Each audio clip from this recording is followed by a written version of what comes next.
వార్త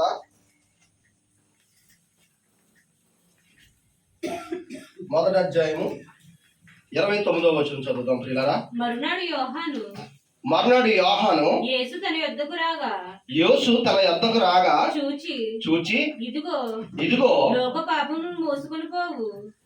లోక పాపములను మోసుకుని పోవు దేవుని గొర్రెపిల్ల నా వెనక చాలమ్మ ప్రియులారా.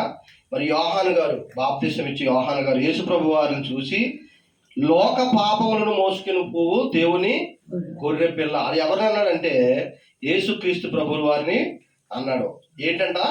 లోక పాపములను మోసుకుని పోవు దేవుని గొర్రె పిల్ల. ఎక్కడి నుంచి వచ్చిందంటే పిల్లరా, యేసుక్రీస్తు ప్రభు వారు పరలోకం నుంచి ఈ భూమిపై ఎందుకు వచ్చాడు అంటే అనేకమైన కారణాలు ఉన్నాయి వచ్చిన పనులు.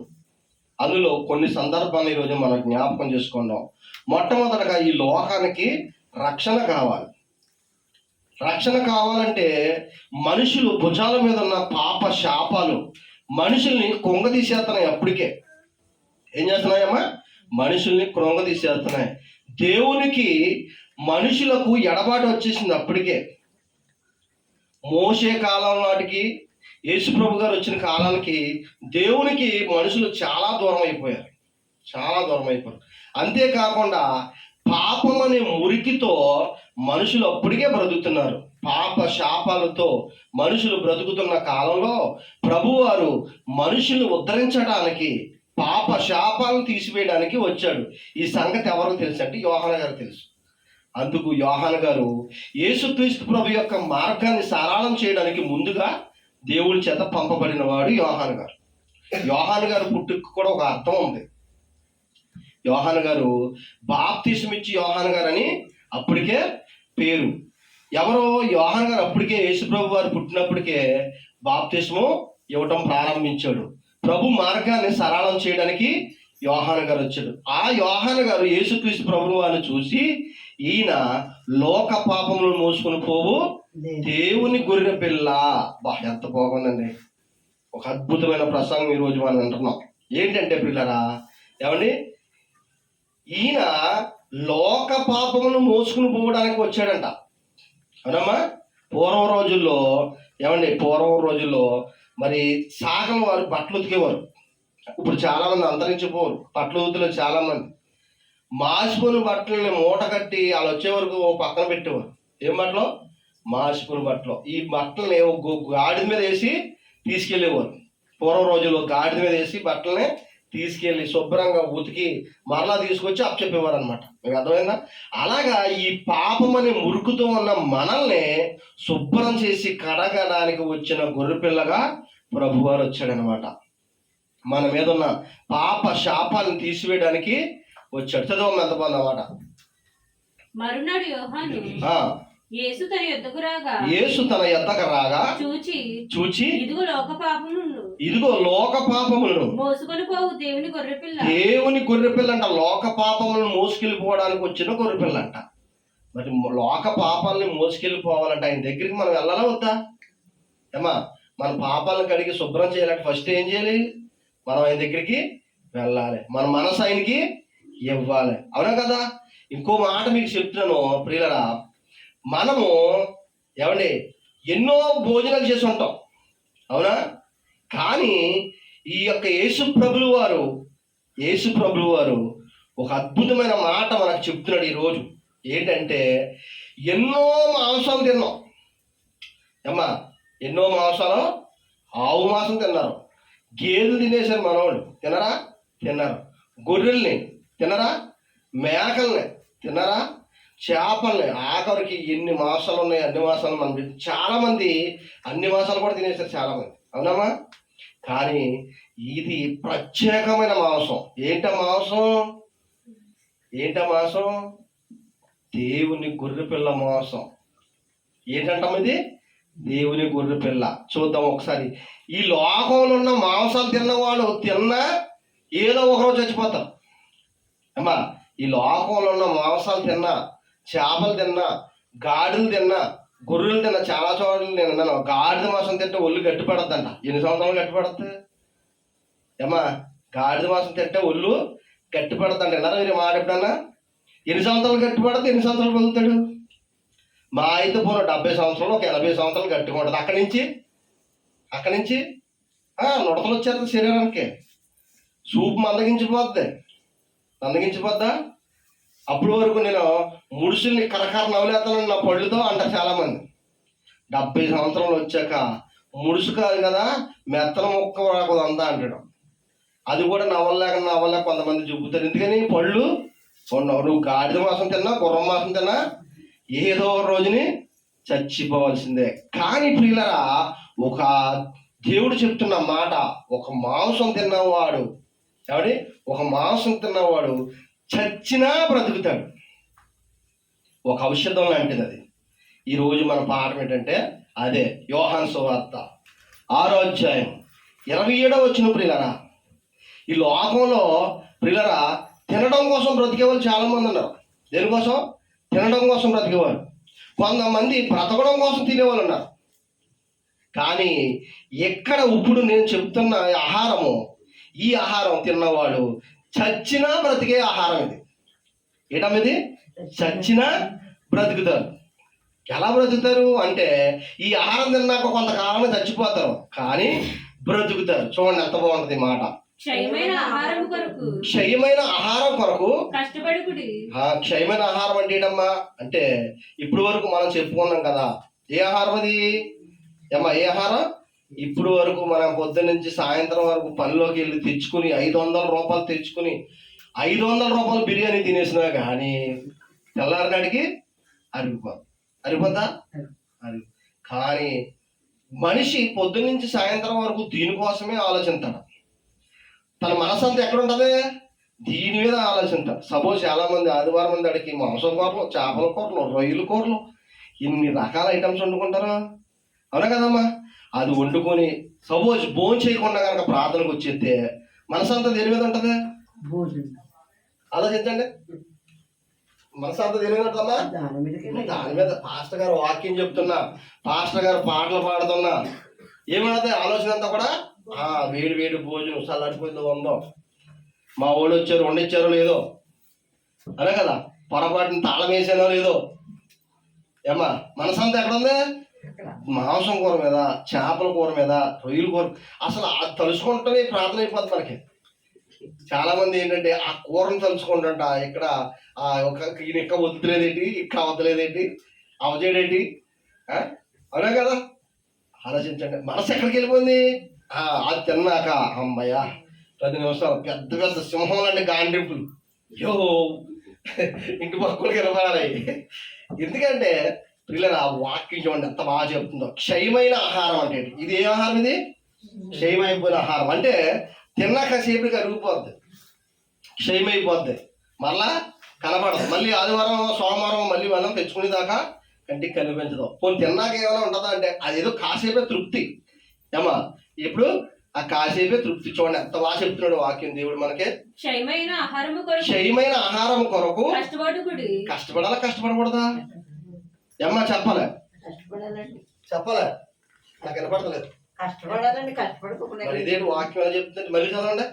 క్షయమైన ఆహారం కొరకు కష్టపడనుందా కష్టపడకనుందా అంటే ఇక్కడ రాసుంది క్షయమైన ఆహారం కొరకు పడొద్దా పడాలా? ఎందుకు కష్టపడొద్దు అన్నాడు? మరి కష్టపడకుండా ఆహారం ఎలా వస్తుంది? ఇది ఆలోచించాలి మనం పిల్లరా. వాక్యాన్ని ఇది చదువుతున్నప్పుడు ఇది ఏంటి అసలు ఎలాగెంత రాయబడి ఉంది? కష్టపడకుండా ఆహారం ఎలా వస్తుంది? దొంగతనం చేయాలా? ఆలోచించండి. కష్టపడకుండా ఎలా వస్తుంది? ఇంటికడ కూర్చుంటే పైనుంచి వస్తుందా మనకి? ధాన్యం ఏమి కురిపిస్తాడా దేవుడు? ఇలాగ ఆలోచించాలి. అసలు ఈ క్షయమైపోయే ఆహారం అంటే పాడైపోయే ఆహారం, ఉండని ఆహారం, నశించిపోయే ఆహారం, దీనికోసం ఎందుకు కష్టపడొద్దు అని ఎందుకనంటే పిల్లరా, ఇది తాత్కాలికంగా ఉండే ఆహారం. ఏమా మనుషులందరూ ఏం చేస్తారంటే పొద్దున్న నుంచి సాయంత్రం వరకు కష్టపడినా దేని కొరకు? చాలా మంది అంటారు పెద్దలు, కూటు కొరకు కోటి విద్యలు అంటారు. దేని కొరకు? కూటు కొరకు కోటి విద్యలు. మనం జీడెక్కలు కొట్టాలన్నా దేనికోసం? కడుపు కోసమే. అవునా కదా? ఏదైనా వ్యాపారం చేయాలన్నా దీనికోసమే. కానీ మరి క్షయమైపోయి ఈ ఆహారం కొరకు కష్టపడద్దని ఎందుకు చెప్తున్నాడు దేవుడు అంటే, నీ మనసంతా దేని మీద ఉంటుంది? ఈ ఆహారం మీద పెడుతున్నారు. ఏ ఆహారం కోసం? ఈ ఆహారం కోసం. ఈ ఆహారం సంపాదించడం కోసము 7 రోజులా? 6 రోజులు ఆహారం సంపాదించకుండా కష్టపడుతున్నావా? 7వ రోజు గంట దేవుడుగా. అన్యాయమా కాదా చెప్పండి? అన్యాయమా కదా? 6 రోజులు పూట, 6 రోజులు పూటము కడుపుకి ఇచ్చేసావు, 1 గంటమో దేవుడుగా.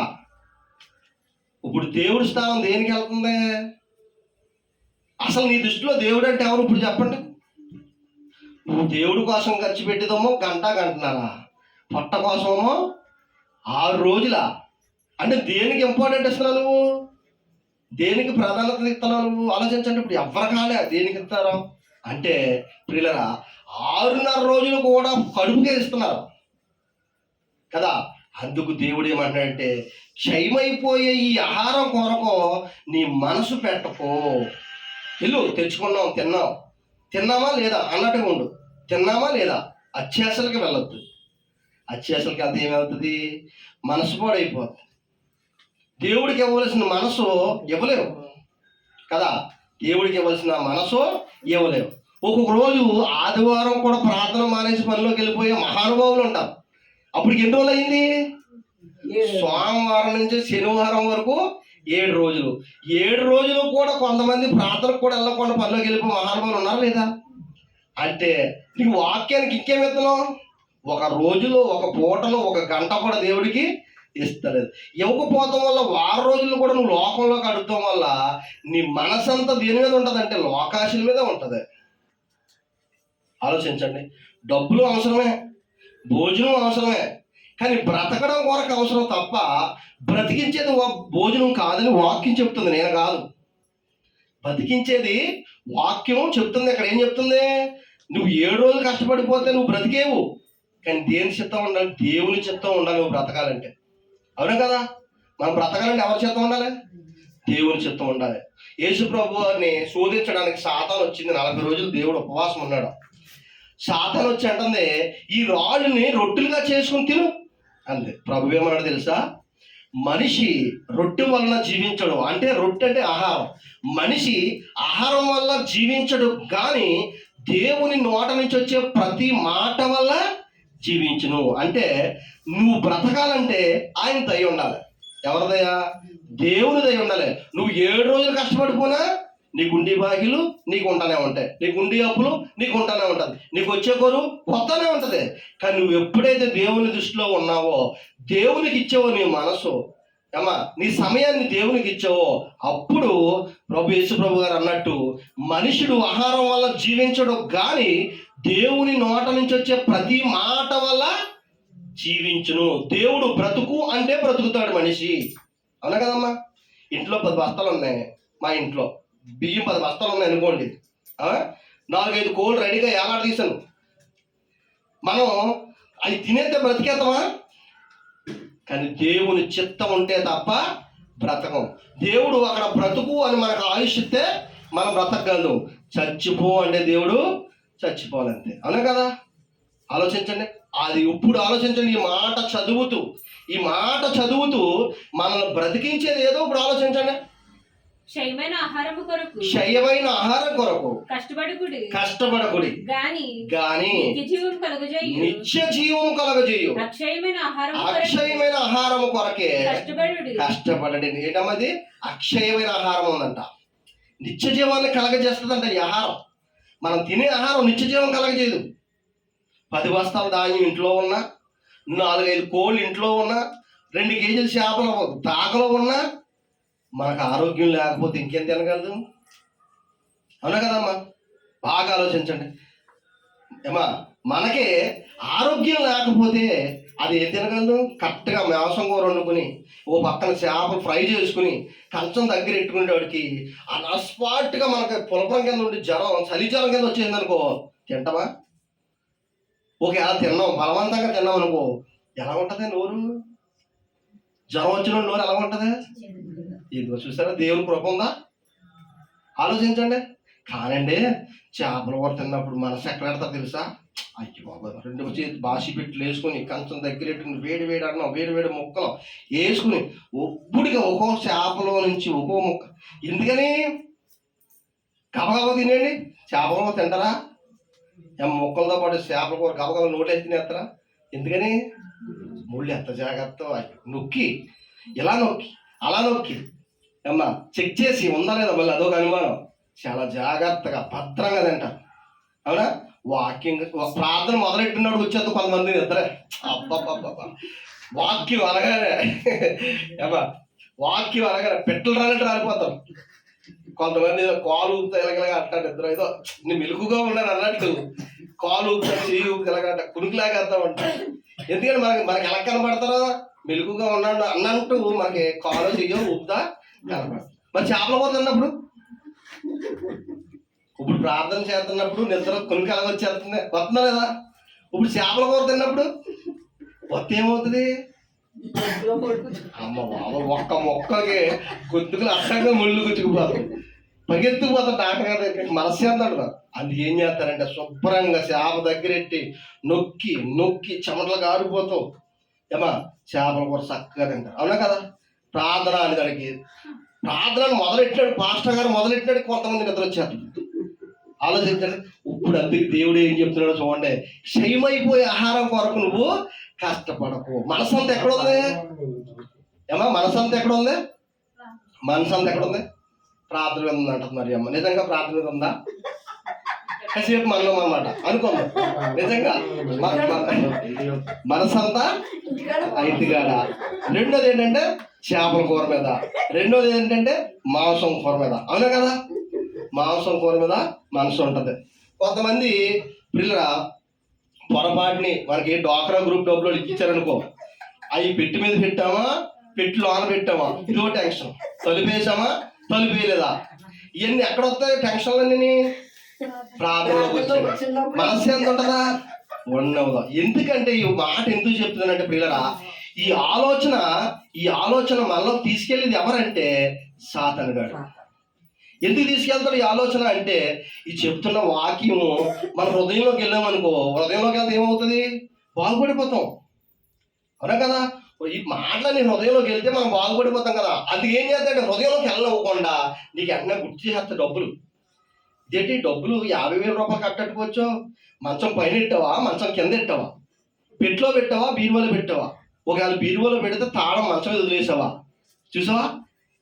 ఏదో వచ్చావు కాసేపు అటు అడుగు ఇటు అటు తిరుగుతా తప్ప అటు ప్రార్థనలో కూర్చోలేవుదో, అటు ఇంటికి అటు ఆలోచన అనమాట. ఈ అరగంట ప్రార్థన అయిపోతుంది. ఇంతకు ఇంటికి వెళ్ళావు చూస్తా అన్ని తాళాలు కట్టి వేసేసే వచ్చావు. నువ్వేం తెంగరదాన్ని పెట్టి ఏమ్మా? అవునా కదా? తెంగరదానివా? కాదు, తెలివైన దాన్ని అన్ని తాళాలేసి మంచం పరుపు కింద తాళాలు పెట్టి భద్రంగా వచ్చాం. కాకపోతే నీ మనసులో ఈ చెడు ఆలోచన అనేది పెట్టేసింది సాతాను. ఎందుకంటే వాక్యం వినకుండా చేస్తుంది. అందుకే దేవుడు ఏమంటాడంటే నీ మనసంతా ఎక్కడ పెట్టాలి? వాక్యం మీద పెట్టాలి. నువ్వు మనసంతా లోకంలో ఉన్న వాళ్ళందరూ దేని మీద పెడుతున్నారంటే, మొదటగా ఇంట్లో డబ్బుల మీద కానీ, రెండోది ఆహారం మీద కానీ. బాగా ఆలోచించండి. ఆహారం మీద పెడితే ఎప్పుడు తిందామా ఎప్పుడు తాగుదామా ఇలాగ ఆలోచిస్తాం. అదే డబ్బుల మీద పెడితే ఉన్నాయా లేదా? అవునా కదా? కొంతమంది ప్రేమికులైతే కుర్రోడైతే అమ్మాయి మీద మనసు పెడతారు. ఎవరి మీద? కొంతమంది అవనస్తులు అంటారు. ఏం చేస్తారు? ఆ అమ్మాయి బయటికి వెళ్ళిందా, లోనకు వచ్చిందా రాలేదా, వచ్చింది లేదు వెనక చూస్తూ ఉంటారు. అవునా కదా? ఆలోచించండి. ఎందుకంటే ఇవన్నీ ఎక్కడ మొదలవుతాయి అంటే పిల్లరా, సాతానుగాడు పెట్టే ఎర్రలు ఏంటి? సాతానుగాడు పెట్టే ఉచ్చులు. చూసారా? కంటికి కనిపించిందా?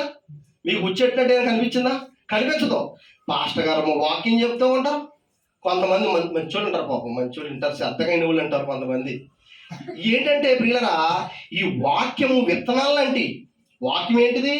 విత్తనాలు లాంటి. మనసేమో మంచి మట్టి లాంటిది. మనసు ఏంటి? మంచి మట్టి లాంటిది. ఈ మనసు అనే మట్టిని శుభ్రం చేసుకుని సదును చేసుకుని దున్నుకుని ఉండాలి. వాక్యం చెప్తున్నప్పుడు సేవకులు చెప్తున్న వాక్య విత్తనాలు మన మంచి హృదయంలో పడితే అవి ఫలింతాయి. అలా కాకుండా నువ్వు లోకానుసారంగా పెట్టి, నీ ఆలోచన లోకానుసారంగా పెట్టి, ఆ అమ్మాయి వచ్చిందా లేదా, బయటికి వెళ్ళిపోయిందా లేదా, ఒత్తి అలాగా ఇలా ఎక్కడ చూస్తుంటారు చూడండి. చాలా మంది నేను చాలా మందిని కనిపెట్టాను ఇలాగా. ప్రార్థన జరుగుతూనే ఉంటది. ఎవరు కదమ్మా నేను చెప్పేది అబద్ధమా నిజమా? చూడండి, ప్రార్థన జరుగుతూనే ఉంటది. వెనక్కి తిరిగి చూస్తారు. రోడ్డు రంగు చూసి రోడ్డు రంగు చూస్తూ ఉంటారు. ఎంతకీ వాక్యం ఎక్కడికి వెళ్తుంది? విత్తనం ఎక్కడికి వెళ్తుంది? ఎక్కడ పడాలి ఈ వాక్యం? అసలు హృదయం అనే మనసులో పడవలసిన విత్తనం, ఈ విత్తనం పక్కన పడిపోతుంది. ఆ రాయి మీదో ముళ్ళ కంచుల్లోనో. చూసారా? అంటే నీ ఆలోచనలు ఈ సాతానుగాడు ఏం చేస్తున్నాడు? ఈ వాక్యాన్ని విన్నకుండా చేస్తున్నాడు. అందుకేం చెప్తున్నాడంటే దేవుడు, క్షయమైపోయే ఆహారం కొరకు, క్షయమైపోయే లోకాశల కొరకు నువ్వు కష్టపడద్దు. ఏం చేయాలి? తిన్నామా ఉన్నామా. పనిలోకి వెళ్ళొద్దు అంటలేదు వాక్యం. దేవుడు పనిలోకి వెళ్ళొద్దు, ఇంటికి కూర్చోండి పడుకోండి నేను ఆకాశం నుంచి కురిపిస్తాను అంటలేదు. పనిలోకి వెళ్ళండి, తెచ్చుకోండి. కానీ ఎంతవరకు? నీ మనసంతా దానికి ఇవ్వద్దు అంటాడు. ఇప్పుడు నేను చెప్పాను కదా, కొంతమంది మనసేమో వంట మీద, కొంతమంది మనసేమో డబ్బుల మీద, విలువ మీద, కొంతమంది మనసేమో ఆవిడ చుట్టూ తిరుగుతూ ఉంటారు. ఎవరి చుట్టూ? ఓ పాట కూడా ఉంది. ఏమని? ఓ పాట ఉంది. ఇంత ముందోసారి హృదయం ఎక్కడ ఉంది అని ఒక పాట ఉంది. అక్కడే ఉంటుందంట. ఆ హృదయం అంటే ఎక్కడ తిరుగుతుందంట? ఆవిడ చుట్టూ తిరుగుతుందంట. ఎవరి చుట్టూ? ఆవిడ చుట్టూ తిరుగుతుందంట. ఈ హృదయం మనిషి అంటే ఎక్కడ ఉన్నాడు కానీ హృదయం అంతా ఆవిడ చుట్టూ తిరుగుతుందంట. ఆవిడ ఎక్కడికి వెళ్తుంది అక్కడికి వెళ్ళిపోతే కూడా హృదయం. మనిషి అయితే ఇక్కడే ఉన్నాడు. చూపు అలాగే ఉంటది. మనిషి బొమ్మలాగా అలాగే ఉంటాడు. హృదయం ఎక్కడికి వెళ్ళిపోయింది? ఆవిడ కూడా వెళ్ళిపోయింది బయటికి. మళ్ళీ ఆవిడ వచ్చేదాకా చుట్టూ తిరుగుతుంది ఉంటది అనమాట హృదయం. చూసారా? దెయ్యం దేవునికి ఇవ్వవలసిన స్థానాన్ని ఏం చేద్దే? పక్కదారి పట్టించేస్తే. ఈ హృదయం మట్టి లాంటిది. ఈ మనసులో వేసుకోవాల్సిన వాక్యపు అనే విత్తనాలను ఏం చేద్దే? పక్కన పడిపోయేలాగా చేస్తుంది. నీ ఆలోచన మీద, నీ దృష్టి అంతా కూడా వాక్యం మీద పెట్టి, నీ మనసంతా కూడా వాక్యం మీద పెట్టి, నీ శ్రద్ధ అంతా కూడా దేవుని మీద పెడితే ఎంత బాగుంటుంది ఎంత బాగుంటుంది చెప్పండి. ఇప్పుడు చదవండి ఎంత బాగుంది మాట. క్షయమైపోయే ఆహారం కొరకు కష్టపడకూడి కానీ అద్దుకోండి నిత్య జీవం కలగజేసే ఆహారం ఒకటి ఉందంట. ఏంటమ్మది? అక్షయమైన ఆహారం అంట. నిత్య జీవాన్ని కలగజేసే ఆహారం ఒకటి ఉందంట. అది ఏ ఆహారము? అక్షయమైన ఆహారం అంట. అది తింటే చావు అనేదే ఉండదంట. అంత బాగుంది చూసారా? అది తింటే చావు అనేది ఉండదు. ఒకవేళ చచ్చిపోయినా కానీ ఈ ఆహారం తిన్న వాళ్ళు మరలా బ్రతుకుతారంట. 100 సంవత్సరాలు అయిపోయింది శిష్యులు చచ్చిపోయి, 100 సంవత్సరాలు అయిపోయింది నీతిమంతులు చచ్చిపోయి, మరి అందరూ మళ్ళీ బ్రతుకుతారా అంటే బ్రతుకుతారు. చూడండి ఎంత బాగుంది. చదువుతూ ముందుకెళ్తాం చూడండి ఎంత బాగుంటుందో. మనిషి కుమారుడు క్షయమైపోయే ఆహారం కొరకు కష్టపడకుడి కానీ నిత్య జీవము కలగజేయ అక్షయమైన ఆహారం కొరకే కష్టపడండి. మనిషి కుమారుడు దానిని మీకు ఇచ్చును. ఇందుకే తండ్రి అయిన దేవుడు ఆయనకు ముద్ర వేశాడంటండి. ఎవరికి ముద్ర వేశాడు? తండ్రి అయిన దేవుడు అంట యేసుక్రీస్తు ప్రభు వారికి ఒక ముద్ర వేసి ఈ భూమి మీద పంపించాడంట. మీకు మంచి మాట చెప్తానండి. ఒక రోజు కొవ్వూరు వెళ్తుంటే నేను ఒక పక్కన మేక చర్మం అంతా ఒలిచేసి మాంసం కోట్లు ఏలాడుతుంది. దాని మీద ఒక మార్కు ఉంది, ఇంకుతో ముద్ర ఉంది. ఏటి ముద్ర అంటే గవర్నమెంట్ అధికారులు వచ్చంట టెస్ట్ చేసి ఆ మాంసానికి ముద్ర పడతారంట. ఏమనే ముద్ర? ఇది మంచి మాంసం తినొచ్చు. గవర్నమెంట్ వారు టెస్టులు చేసి ఆ మాంసానికి ముద్ర పడతారంట. ఈ మాంసం పర్లేదు తినొచ్చు అని. అప్పుడు ఆ మాంసం తింటే ఆరోగ్యం, తెగుళ్ళు ఉండవు, రోగాలు ఉండవు. మీకు అర్థమైందా? అలాగా ఈ లోకానుసారమైన మాంసం కోసం, ఆరోగ్యమైన మాంసం కోసం గవర్నమెంట్ వారు పరిశోధన చేసి టెస్ట్ చేసి ముద్రలకు పడుతున్నారు. అలాగా పరలోకం కొరకు మన కొరకు ఒక ఆరోగ్యాన్ని దేవుడు ఒక ఆరోగ్యమైన ఆహారం పంపించాడంట. ఏంటంటే అది మరి యేసుక్రీస్తు ప్రభు యొక్క శరీరము. దేవునికి మహిమ కలుగును గాక. హల్లెలూయా. ఇది పరలోకం నుంచి దేవుడు మనం తినడం కోసము సెలెక్ట్ చేశాడనమాట. ఇది మనుషులు తింటే చచ్చిపోకుండా బ్రతికే ఆహారము అని దేవునికి ముద్రేసి పంపించాడంట పరలోకం నుంచి. అందుకే యోహాను గారు ఎందాక అన్న మాట ఏంటి తెలుసా? లోక పాపములు మోసుకుని పోవు దేవుని గొర్రె పిల్ల. ఈ గొర్రె పిల్ల తిన్నవారు చచ్చినా బ్రతుకుతారంట. ఏమా యోబు గ్రంథం 33వ అధ్యాయం 25వ వచనం. ఇది ఎంత ఆరోగ్యకరమైన మాంసం చూడండి. అప్పుడు వాని మాంసం బాలురి మాంసము కన్నా ఆరోగ్యంగా ఉంటది. ఇది ఎందుకు చెప్తుందంటే మనకు పిల్లరా, బాలురి మాంసం కన్నా ఆరోగ్యంగా అంటే పిల్లలు చూసారా అమ్మా, చంటి పిల్లలు చూడండి, ఎంత తొన్న పిల్లలు అటు ఇటు మెట్లు పచ్చాలు దూకేస్తారు, కిందకి ఎక్కిస్తారు, పైకి ఎక్కేస్తారు. అంటే చురుకుగా హుషారుగా ఉంటారు. వాళ్ళ శరీరం ఎలా ఉంటుంది? 70 సంవత్సరాల ముసలి శరీరం నుడతలాడిపోయి అవునా కదా?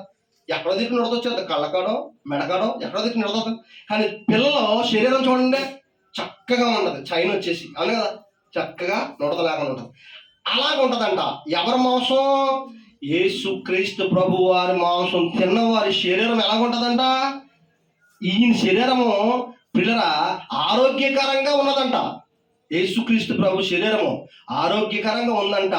తండ్రి సెలెక్ట్ చేసి ముద్ర కొట్టి మనకు పంపించాడంట. ఈ మాంసం తిన్నవాడి మాంసం కూడా ఎలాగుంటుందో తెలుసా? చక్కగా ఉంటుందంట. చూడండి ఎంత బాగుందో, ఎంత చక్కగా ఉంటుందంట. చంటి పిల్లవాడి శరీరం ఎలాగ ఉంటుందో అంత ఆరోగ్యకరంగా ఉంటుందంట. ఇక్కడ ఈ శరీరం కొరకు ప్రభువు ఇది మనుషులు తింటే ఆరోగ్యంగా ఉంటారో చచ్చినా బ్రతుకుతారని చెప్పి పరలోకంలో దేవుడు తండ్రి ప్రభుకు ముద్రేసి పంపించాడంట. ఆ ప్రభువు మన లోకంలో నుండి ఈ మురికి అనే పాపాన్ని తీసివేయడం కొరకు తనకు తానుగా అర్పించుకున్నాడు. తనకు తానుగా అర్పించుకున్నాడు. చాలా మంది చూడండి, కోళ్ళు కోసుకుంటారు. చెరుకు తోట కొట్టేటప్పుడు ఏం చేస్తారు? కోళ్ళని కోసి చెరుకు తోటకి రక్తాన్ని జిమ్ముతారు కదా. ఏదైనా ఎవరైనా పూర్వ రోజుల్లో పాపం చేస్తే పిల్లరా గొర్రెను కానీ మేకను కానీ వధించి ఆ రక్తాన్ని చిమిరేవారు. ఆ పరిశుద్ధ పాత్రల మీద, మనసం మీద, దేవాలయం మీద ఆ రక్తాన్ని చిందేవారు. ప్రభు ఇప్పుడు అలా కాదు. యేసు ప్రభు వారు వచ్చి ఆయన రక్తం అంతా చిందించాడు. ఇప్పుడు ఈ మాంసం తింటేనంట చచ్చిపోయినా కానీ మనుషులు బ్రతుకుతారంట. చూడండి ఎంత బాగుంది మాట. వాని మాంసము బాలురు మాంసం కన్నా ఆరోగ్యంగా ఉంటదంటే బాబ్బా, ఎంత గొప్ప మాంసం అండి. అసలు ఈ లోకం మాంసం కోసమే కష్టపడుతున్నారు. ఆయుష్ అంతా ఈ లోకం కోసమే ఖర్చు పెట్టేస్తున్నారు. తిను, తాగు, సంతోషించు. మనుషులు ఏది పట్టుకున్నారు? తిను, తాగు, సంతోషించు. వీటి మీద పట్టుకున్నారు. కానీ దీనికంటే మంచి మాంసం ఉందంట, దీనికంటే ఆరోగ్యకరమైన మాంసం ఉందంట.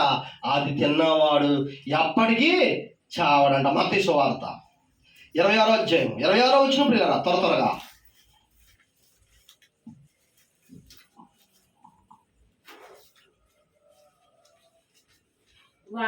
వారు భోజనము చేయుచుండగా యేసు ఒక రొట్టె పట్టుకొని దానిని ఆశీర్వదించి విరిచి అదిగోండి ప్రభు శరీరం ఇచ్చాడు కదా, మాంసం ఇచ్చాడు కదా. అంటే ఏంటనుకున్నారు ఇప్పుడు? ఆ మాంసం యేసు ప్రభు రక్తం చిందించి 3 రోజులు సమాధిలో ఉండి 3వ రోజున బద్దలు కొట్టుకుని లెగిసి సమాజానికి కనిపించి పరలోకం వెళ్ళిపోయాడు కదా.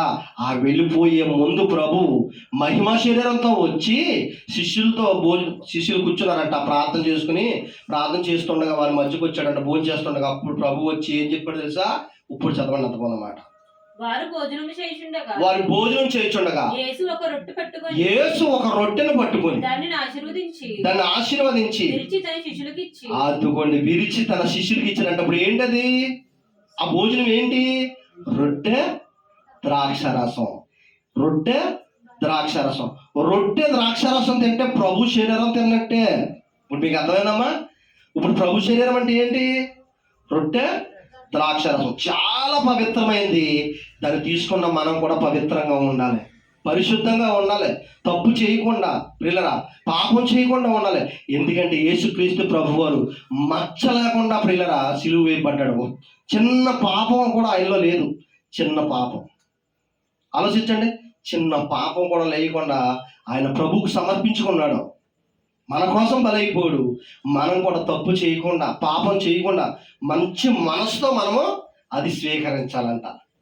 ప్రభు అప్పగింపబడిన తర్వాత ఆ శిష్యులు భోజనం చేస్తుంటే వారి మధ్యకు వచ్చి, ఇది నా కోసం ఎరచబడిన శరీరము. చదువు ఎంత పోదన్నమాట. మీరు తీసుకొని తినుడి, ఇది నా శరీరం అని చెప్పాను. ఇది నా శరీరం అని చెప్పాను. మరియు ఆయన గిన్నె పట్టుకొని కృతజ్ఞతాస్తుతులు చెల్లించి వారికి ఇచ్చి దీనిలోనిది మీరందరూ తాగుడి. ఏంటంటది అమ్మా? రొట్టెని చూపించాడు ప్రభు. రొట్టెని చూపించి ఏంటంటది ప్రభు చెప్పాలందరూ కూడా. రొట్టెని తీసుకొచ్చి ప్రభు కృతజ్ఞతాస్తుతులు చెల్లించి విరిచి ఏమనడం, ఇది నా శరీరము, నేను మీ కొరకు ఈ రొట్టె ఏ విధంగా అది ఇరిగిపోయిందో మీకోసం నేను నలిగిపోయాను, ఇరిగిపోయాను, ముక్కలైపోయాను మీకోసం. రెండోదిగా ఇది నా రక్తము, మీ కొరకు మీకు ఇవ్వడం కొరకు నేను నా రక్తాన్ని చిందిస్తున్నాను. ఇది మీరు తీస్తుండగా, రొట్టె తింటుండగా నన్ను తింటున్నట్టుగా మీరు మనసులో పెట్టుకోండి. ద్రాక్షరసం తాగుతుండగా నా రక్తాన్ని తాగుతున్నట్టుగా మీరు తాగితే ద్రాక్షరసం కాదు, ప్రభు రక్తమే. మీరు తింటున్నది రొట్టెగా తినకూడదండి. అదేంటది? ప్రభు శరీరం తింటున్నట్టుగా తినాలి. ఈ ఆహారం తిన్నవాడు చచ్చిపోయినా మట్టి వాణ్ణి ఆపలేదు, చచ్చిపోయిన మరణం వాణ్ణి బంధించలేదు. ప్రియులరా, లాజరు చనిపోయి 4 రోజులు సమాధి చేయబడ్డాడు. లాజరు చనిపోయి 4 రోజులు సమాధి చేయబడితే, మీకు ఉదాహరణ చెప్తున్నాను.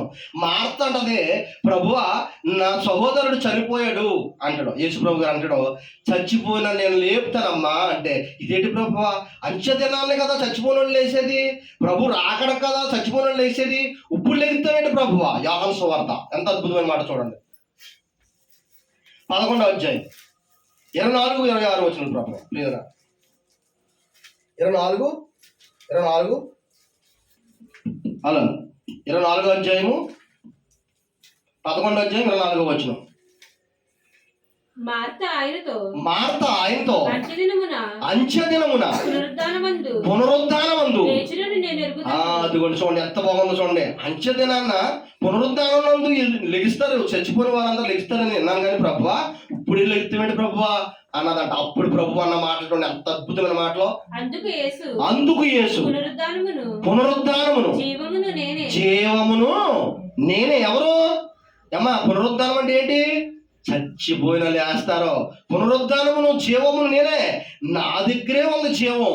ఇది తిన్నవాళ్ళు ఆ జీవం ప్రవేశిస్తుంది. ఇప్పుడు బాగా ఆలోచించండి. ఎవరైతే ఈ రొట్టె తింటారో, ఎవరైతే ఈ ద్రాక్షారసం తాగుతారో, అవి రొట్టె ద్రాక్షారసం కాదు, ప్రభు శరీరము, ప్రభు రక్తము. ఎవరైతే ఇది తింటారో ప్రియులరా, వాళ్ళలో జీవం బయలుదేరుతుంది. అది జీవమే, ప్రభు ద్వారా వచ్చిన జీవం. ఆలోచించండి. ఎవరైతే బాప్తిసం తీసుకుంటారో, ఎవరైతే మారు మనసు తీసుకుంటారో, ఎవరైతే మారు మనసు పొందుతారో, వాడి శరీరం తింటే, ప్రభు రక్తాన్ని తింటే, ఏ విధంగా అయితే చనిపోయిన లాజరు 4వ రోజులు లేచాడో ప్రియులరా, ఒకానొక రోజున చచ్చిపోయిన శవాలుగా ఉన్న మనందరం ఒకవేళ చచ్చిపోయినా కానీ అప్పుడు ప్రభు రాకడికే లేపబడతామంట. చదువు ఎంత బాగుందన్నమాట, నాకు ఎంత ఇష్టం అన్నమాట. అందుకు యేసు పునరుద్ధానమును జీవమును నేనే, నా యందు విశ్వాసం ఉంచువాడు చనిపోయినా. ఇదేంటండి బాబు, అసలు ఏంటండి ఆ మాట? ఏంటండి ఎంత ఖచ్చితంగా చెప్తున్నాడు చూడండి. నా యందు ఎవరి యందు విశ్వసించాలి? మీరు అందరూ ఎవరి యందు విశ్వసిస్తున్నారు? దేవుని యందు విశ్వసించాలి. కూటు కోసం కోటి విద్యలు అంటారు కదండి అంటారు. కూటు కోసం కొంతవరకేనమ్మా. ఇదిగో కూటు కోసం పొద్దున్న తింటే సాయంకాలం అరిగిపోద్ది, సాయంకాలం తింటే రేపు పొద్దున్న అరిగిపోతుంది. అంతా ఎక్కడికి వెళ్ళిపోద్ది? బహిర్భూమికి వెళ్ళిపోతుంది. దాని గురించి ఆలోచించకండి. ఇదిగో మనం చచ్చిపోయినా కానీ జీవింపజేసే శరీరం ఇక్కడ ఉంది, రక్తం ఇక్కడ ఉంది. అమృతం లాంటిది. అబ్బబ్బ, అమృతం లాంటిదండి బాబు, ఔషధం అండి. ఇది మహా ఔషధం. ఇది తిని తాగితే చచ్చిపోయినా కానీ మరలా లేస్తారు. ఒక రోజుని ప్రభుతో పాటు పరలోకం వెళ్ళిపోతారు. చూడండి, యేసు ఏరంటున్న మాటలు కాదు, యేసు ప్రభు వారు అంటున్నారు, నా యందు విశ్వాసం ఉంచిన వారు. చదవమ్మా. నా యందు విశ్వాసం ఉంచిన వారు చనిపోయిన బతుకును బ్రతికి నా యందు విశ్వాసం ఉంచిన వారు ప్రతివాడును ఎన్నటికి నీ శరీరం మీద నుడత గాని, నీ శరీరం మీద మచ్చ గాని, నీ శరీరం మీద గాయం గాని ఉండదిక. ఎప్పుడు? ప్రభు రాకడకే నీ శరీరం మీద ఏమొద్దే? మహిమ శరీరం వచ్చేద్దంట. అబ్బబ్బా, ఏ శరీరం అది? మహిమ శరీరం. ఏడుపు గాని పిల్లరా, బాధ గాని ఉండదు. ఇక ఇప్పుడు ప్రభు రాకడికి ప్రభు వచ్చి మన పరలోకాన్ని తీసుకుపోతాడు. పరలోకంలో ఏడుపు గాని బాధ గాని ఆవేదన గాని చింత గాని మనేద గాని ఏమీ ఉండదు. ఎక్కడ? పరలోకంలో నిత్య సుఖం. ప్రభు ఉన్న లోకంలో ప్రభుతో నిత్యం మనము ప్రభు ఉన్న లోకంలో ఉంటాం. అందుకంటే ప్రభు, మీరు నా యందు విశ్వాసం ఉంచండి. ఎవరి యందు? యేసు క్రీస్తు ప్రభువు దేవుడని, ఆయనే మార్గమని, ఆయనే సత్యమని, ఆయనే జీవమై ఉన్నాడని, ఆయన తిన్నవాడు, ఆయన శరీరం తిన్నవాడు, ఆయన రక్తాన్ని తాగినవాడు ప్రభు ఎలాగైతే జీవిస్తున్నాడో అలా జీవించి ఉంటాడంట. స్త్రీ అయినా పురుషుడైనా ఆయన శరీరం తాగి, ఆయన శరీరం తిని, ఆయన రక్తాన్ని తాగిన వాడు ఎప్పటికీ జీవించి కలిగే ఉంటాడంట. పరలోకంలో నిత్య సుఖం. ప్రియులరా, ప్రభువు వచ్చాడు. ప్రభు శరీరంతో వస్తాడు పరలోకం నుంచి. ప్రభు శరీరంతో వచ్చినప్పుడు ఒకవేళ ఆయన వచ్చినప్పటికి అందరం చనిపోయి ఉంటే కనుక సమాధిలో నుంచి తీసుకుని, సమాధి కూడా మనల్ని బంధించలేదు, మరణం కూడా మనల్ని బంధించలేదు, సమాధి బాగుదరం కాదు మనల్ని బంధించడం. పరలోకాన్ని తీసుకుపోతాడు ప్రభు. ఆయన శరీరంతో వస్తాడు, మనల్ని ఆయనతో పాటు మహిమ శరీరంతో పరలోకాన్ని తీసుకుపోతాడు. అలా మనం ఉండాలంటే ఈ భూమి మీద ఈ క్షయమైపోయే ఆహారం కొరకు కష్టపడకూడదు. అంటే మనసంతా దాని మీద పెట్టకూడదు. బ్రతికాము, తెచ్చుకున్నాము, తిన్నాము అన్నట్టుగా ఉండాలి. మరి మనసంతా ఎక్కడ పెట్టాలంటే మనసంతా వాక్యం మీద పెట్టాలి. నీ మనసంతా ప్రభు మీద పెట్టాలి. నీ ఆలోచనలన్నీ ప్రభు కోసం ఆలోచించాలి. నీ పనులన్నీ కూడా ప్రభువుకి దగ్గరగా ఉండాలి. ప్రభు చేసే సేవ పనులుగా ఉండాలంట. ఏ పని? సేవ చేసే పనుల నిమిత్తం అనేక మందికి వాక్యం చెప్పేవారుగా, వాక్యాన్ని చెప్పించేవారుగా ఉండాలంట. చాలా మంది పాట పాడుతూ ఉంటారు సందా వేసేటప్పుడు. నేను చూశాను, నాకు ఆ పాట అంటే చాలా ఇష్టం. ఏమని? సమర్పణ చెయ్యుము ప్రభువునకు నీ దేహము ధనము సమయమున. ఏం చేయాలంట? సమర్పణ ఏం చేయాలంట? నీ దేహము ధనము సమయము ఎవరికి? దేవునికి సమర్పించుకోవాలంట. సమర్పించుకోవాలి. ఉండిలో డబ్బులు ఎలాగైతే తెచ్చేస్తున్నావో, కానుక స్పిట్లో నీ డబ్బులు కానుక పెట్టులు ఎలాగైతే ఎత్తనావో అలాగా దేవునికి నీవు జీవితాన్ని సమర్పించేసుకోవాలంట. చూడండి ఎంత బాగుంది మాట. అలాగా నువ్వు మారు మనసు కలిగి తప్పు చేయకుండా, పాపం చేయకుండా దేవుడు వచ్చే వరకు నువ్వు ఓర్పు పట్టుకొని, నువ్వు ఎప్పుడైతే నీ జీవితంలో దేవుని ముందు పెట్టుకుని, నీ హృదయంలో పెట్టుకుని నువ్వు బ్రతుకుతావో, ప్రభు వచ్చాక ఆయనతో పాటు పరలోకం తీసుకుపోతారు. పిల్లరా, మీరు అందరూ కూడా క్రీస్తునందు విశ్వసించాలి. ఎక్కడ విశ్వసించాలి? క్రీస్తునందు విశ్వసించాలి. ఎవరైతే ప్రభు శరీరం తింటారో, ఆయన రక్తాన్ని తాగుతారో వాళ్ళు చచ్చిపోయినా బ్రతుకుతారంట. ఈ చిన్న వాక్యం దేవుడు దీవించును గాక. ఆమేన్.